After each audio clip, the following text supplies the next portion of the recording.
roi Hérode, voici des mages d'Orient arrivèrent à Jérusalem et dirent, où est le roi des Juifs qui vient de naître? Car nous avons vu son étoile en Orient et nous sommes venus pour l'adorer. Le roi Hérode, ayant appris cela, fut troublé et tout Jérusalem avec lui. Il assembla tous les principaux sacrificateurs et les scribes du peuple, et il s'informa auprès d'eux du lieu où le Christ devait naître. Ils lui dirent à Bethléem en Judée, car voici ce qui a été écrit par les prophètes. Et toi, Bethléem, terre de Juda, tu n'es certes pas la moindre entre les principales villes de Juda, car de toi sortira un chef qui paîtra Israël, mon peuple. Alors Hérode fit appeler en secret les mages et s'enquit soigneusement auprès d'eux depuis combien de temps l'étoile brillait. Puis il les envoya à Bethléem en disant, allez et prenez des informations exactes sur le petit enfant. Quand vous l'aurez trouvé, faites-le moi savoir afin que j'aille moi-même l'adorer. Après avoir entendu le roi, ils partirent et voici l'étoile qu'ils avaient vue en Orient aller devant eux jusqu'au moment où, arrivée au-dessus du lieu où était le petit enfant, elle s'arrêta. Quand ils aperçurent l'étoile, ils furent saisis d'une très grande joie. Ils entrèrent dans la maison, virent le petit enfant avec Marie, sa mère, se prosternèrent et l'adorèrent.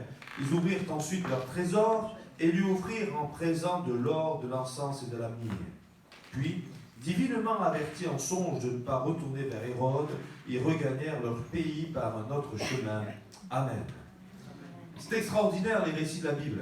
Alors je sais, la galette des rois, c'est certainement pas quelque chose d'évangélique, n'est-ce pas? Mais eh bien, pourquoi est-ce qu'il y a des traditions?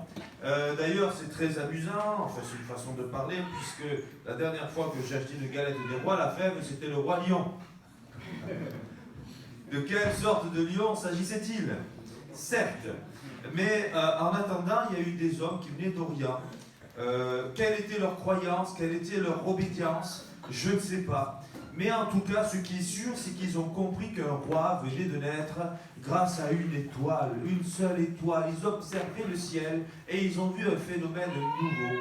Qu'est-ce qui s'est passé? Ils ont suivi cette étoile qui les a guidés jusqu'à la ville où se trouvait le petit enfant, l'enfant Jésus qui venait de naître, qui a grandi entre-temps, puisqu'aujourd'hui, nous le savons, il est roi des rois et seigneur des seigneurs. Mais elle les a conduits jusqu'à lui. Et ce qui est extraordinaire, voyez-vous, eh bien, c'est cette révélation qu'ils vont avoir en songe, eh bien, de ne pas retourner voir Hérode. Était-il du peuple d'Israël? Avait-il une origine israélite?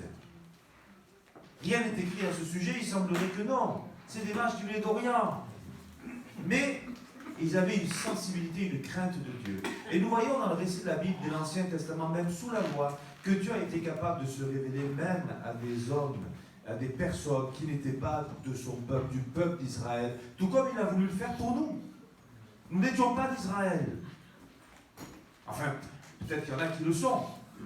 Mais il a plu à Dieu de se révéler à nos vies, afin que nous aussi, eh bien, nous puissions aller voir Jésus pour l'adorer.